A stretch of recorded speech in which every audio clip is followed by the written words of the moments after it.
Walaki don sejngai kipshekla pipat bong yaya walanga don hajan pigyana pimju ajiklen haba pim modhok ngam don jingkermen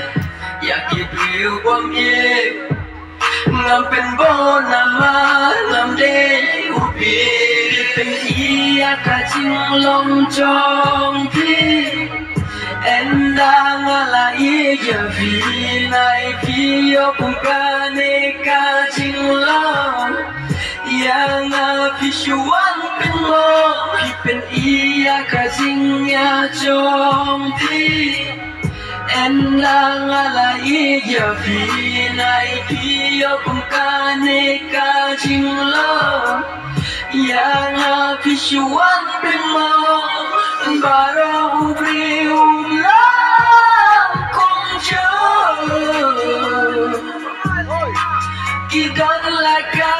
jong kajing lo pipen ya habat samlarin jong pi ubah yang babir pernah ubah jeli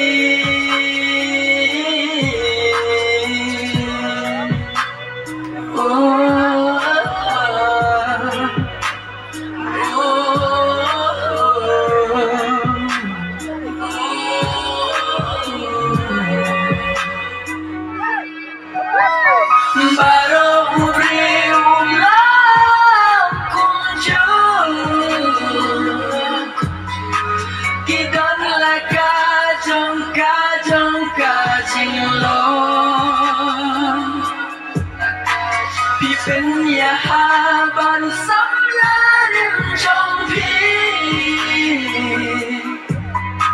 ubah yang babi pernah ubah jeli ladang tiba bok bin sebanyak ladang bin siapa bisa menjela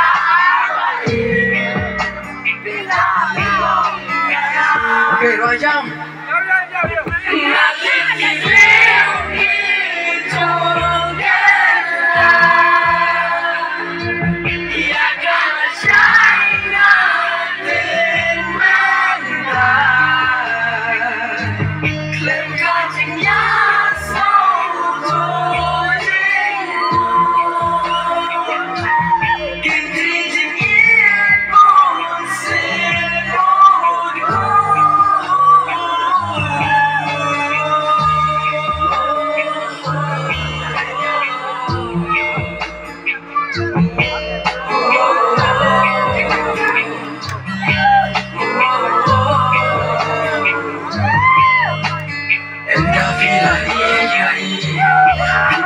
Mencari ngai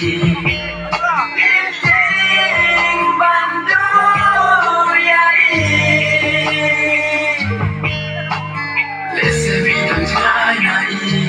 Shawai bidang kuaka saki Pipari kumbang ngai Enda vila mancing ibanila Mensi Kusuling abai Yang ngai sisa Lada tiba bok bin semayata Lada bin bok bisa segera abai Bila penuh yana Ngati bibir